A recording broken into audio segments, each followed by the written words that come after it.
Moneyweb at midday for all your up-to-date stories.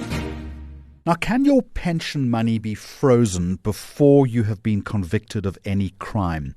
Let me give you the background. A former Robben Island Museum chief financial officer has lost a bid to have a withdrawal benefit of around 390,000 rand released after his employer alleged that he misrepresented his professional status when applying for the job. Now, the pension fund's adjudicator, Lebogang Mogashua, found that there was enough initial evidence of possible dishonesty to justify withholding the benefit while legal processes continue. The ruling did not find the former employee guilty of fraud or confirm the employer's claimed losses. So let's explore this in a little more detail. Lebogang, a very warm welcome to you. So explain to us in simple terms, how can a pension fund freeze someone's money before a court has found the person guilty? Yeah, thank you, Jeremy, and thank you for the opportunity. Jeremy, I think the point of departure should be that your retirement savings that you save in a retirement fund are safeguarded from being pursued by your creditors or anyone who claims to have a claim against you. The law says that they cannot pursue your pension benefit because it's protected. But in the same breath, the law does say that in certain circumstances, it is allowed for someone who has a claim against you, such as your employer, to pursue the recovery of damage that they may have suffered as a result of your conduct from your pension. So that's the legal provision.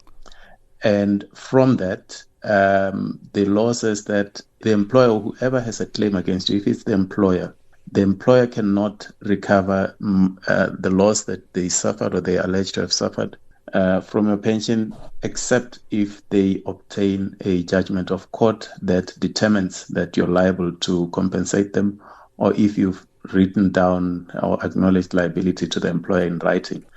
And this is where the issue of freezing the pension comes in now, because usually these legal processes, whether trying to get an acknowledgement of liability or trying to get liability determined by the courts, can take years and years. So the law allows a pension fund to then withhold the money that you have in your pension pending the outcome of those proceedings. And this is exactly what is happening here.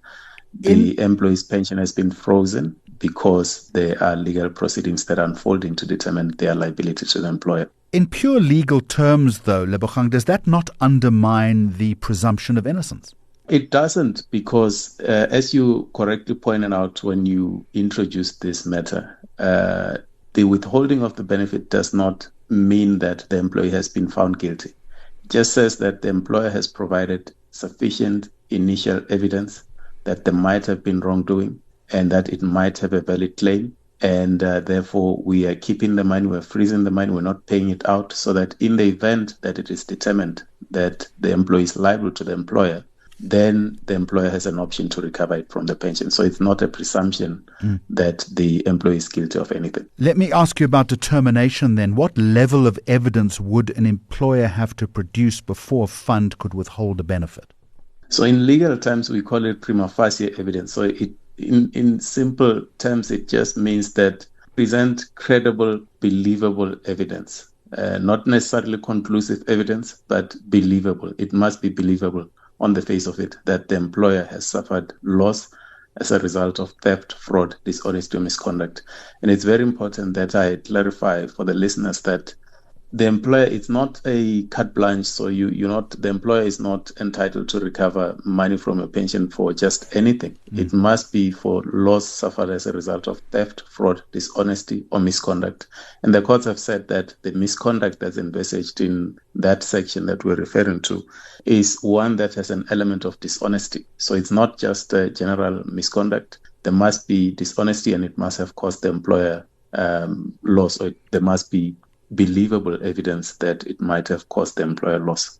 In this particular case that I referenced, is there a line between an inaccurate CV and deliberate fraud? Yes, there is a clear connection in this matter, because essentially what the employer was saying is that the employee misrepresented their qualifications. They said they were a chartered accountant, And they were saying that the qualifications for this job that had been advertised, which the employee applied for, required a chartered accountant registered with SICA.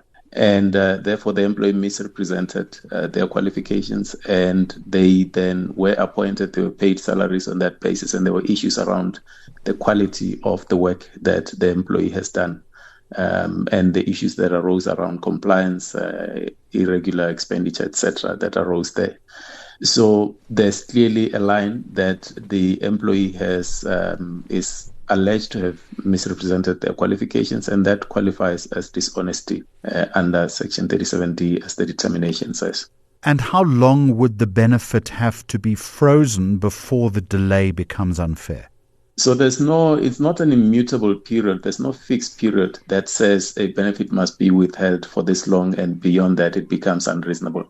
What the trustees need to do is to show that, is to make sure that they follow up with the employer, and make sure that the employer pursues its case without any delay.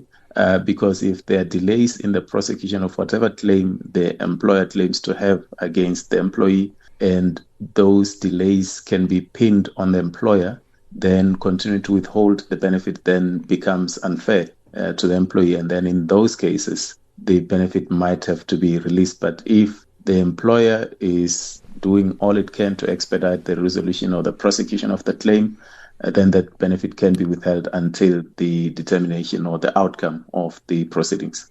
Is there anything that prevents an employer from using a pension freeze as leverage in a labour or personal dispute? Yeah, absolutely. So the way the law is framed, so the relevant section is Section 37D of the Pension Funds Act. The way it's framed ensures that it's not, as I said, it's not carte blanche. So employer cannot just say, because I have a personal grievance against this employee, I'm just going to withhold.